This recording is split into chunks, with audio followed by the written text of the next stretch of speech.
મુખ્યમંત્રી ભૂપેન્દ્ર પટેલની મંત્રીઓને લાલ આંખ ગેરહાજર રહ્યા તો ગયા સમજો.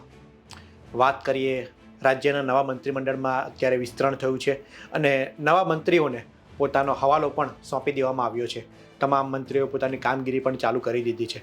આ બધા વચ્ચે મુખ્યમંત્રી ભૂપેન્દ્ર પટેલે તમામ મંત્રીઓને તાકીદ કરી છે કે સોમવાર અને મંગળવારે અગત્યના કોઈ કામ ન હોય ત્યાં સુધી સચિવાલયમાં જ હાજર રહેવા માટે ફરમાન કરવામાં આવ્યું છે.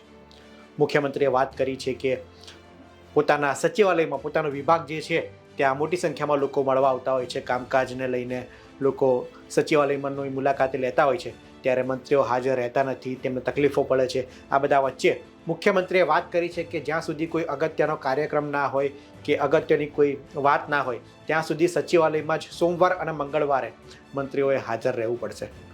કારણ કે અગાઉ એ રીતનું થતું હતું કે બુધવારે કેબિનેટ બેઠક હોય ત્યારે કેબિનેટ બેઠકમાં ભાગ લેવા માટે મંગળવારે સાંજે મંત્રીઓ આવે અને બુધવારે કેબિનેટ બેઠક પતે એટલે રવાના થઈ જતા હતા. આ બધા લાલિયાવાડી મંત્રીઓની ના ચાલે તે માટે મુખ્યમંત્રી ભૂપેન્દ્ર પટેલે લાલ આંખ કરી છે અને તમામ મંત્રીઓને કોઈ અગત્યના કામ ન હોય ત્યાં સુધી સચિવાલયમાં જ હાજર રહેવા માટે કહેવામાં આવ્યું છે. આ ઉપરાંત વાત કરીએ તો સરકારે પ્રભારી મંત્રીઓની પણ નિયુક્તિ કરી છે. અલગ અલગ વિસ્તારમાં પ્રભારી મંત્રીઓને દેખરેખ માટે જાહેરાત કરવામાં આવી છે.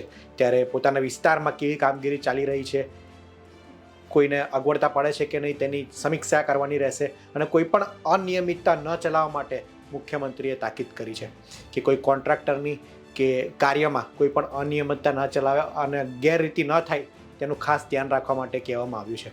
અને જો કોઈ ગેરરીતિ ચાલતી હોય તો પણ તેનું ધ્યાન દોરવા માટે મુખ્યમંત્રીએ કહેવામાં આવ્યું છે કે વિસ્તારમાં વિકાસ કાર્યોની સમીક્ષા કરી અને જો કોઈ ગેરરીતિ ચાલે તો મુખ્યમંત્રીને ધ્યાન દોરવાનું રહેશે તેવું પણ કહેવામાં આવ્યું છે.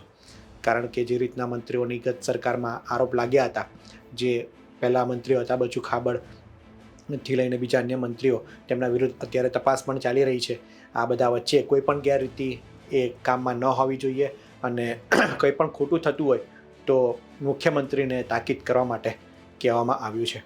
આ બધાના જવાબ જીતુ વાઘાણી, જે પ્રવક્તા મંત્રી છે, તેમણે આ વિશે શું કીધું અને બચુ ખાબડની કાર્યવાહી કેવી રીતની કાર્યવાહી થશે તેના જવાબમાં શું કહ્યું તે સાંભળીએ. મહત્વનો કાર્યક્રમ કોઈ સરકારે પણ સરખો હોય, પોતાનો પણ હોય, અન્ય જગ્યાએ પણ એન્ગેજમેન્ટ ક્યારેક આપણું પણ હોય છે. એ સંજોગોને બાદ કરતા રહેવા માટેની સૂચનાઓ આપી છે કે ખાસ કોઈ સંજોગો ન હોય તો તમારે, દાખલા તરીકે અત્યારે અમારે 150મી જન્મજયંતિની દરેક વિધાનસભામાં યાત્રા કરવાની છે, 22 પહેલાં પૂરી કરવાની છે, આવું રાજ્ય સરકારે નક્કી કર્યું છે. તો એ વખતે આના વિધાનસભામાં એ હાજર ન રહે તો આપ જ કહેશો કે ધારાસભ્ય વગર, મંત્રી વગર એ યાત્રા થઈ. આવા સંજોગોને બાદ કરતા માનનીય મુખ્યમંત્રીશ્રીએ સૂચના આપી છે અને મંત્રીશ્રીઓ એ પાળી રહ્યા છે ને પાળશે. કાયદામાં જે આવતા હોય એની સામે પગલાં લેવાના હોય ને, કાયદામાં આવતા હોય એને કોઈને છોડવાના નથી.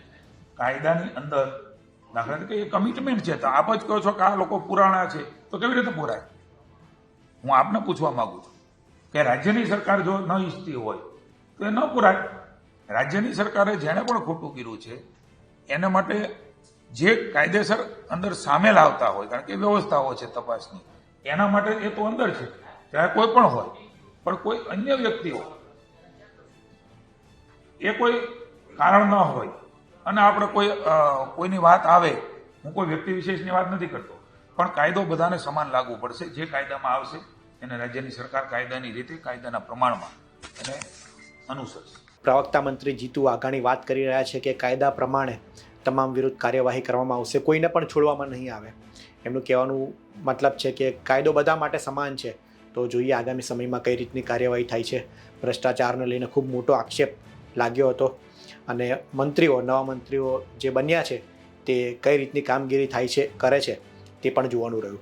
અને ભ્રષ્ટાચાર વિરુદ્ધ ઝીરો ટોલરન્સની નીતિ, જે પ્રમાણે મુખ્યમંત્રી વાત કરે છે કે ઝીરો ટોલરન્સની નીતિથી કામ કરીશું, ત્યારે આગામી સમયમાં કઈ રીતની કામગીરી રહે છે નવા મંત્રીઓની તે પણ જોવાનું રહ્યું. આ રિપોર્ટમાં હાલ આટલું જ. ગુજરાતના મહત્ત્વના સમાચાર માટે ગુજરાત તક જોતા રહો. ધન્યવાદ.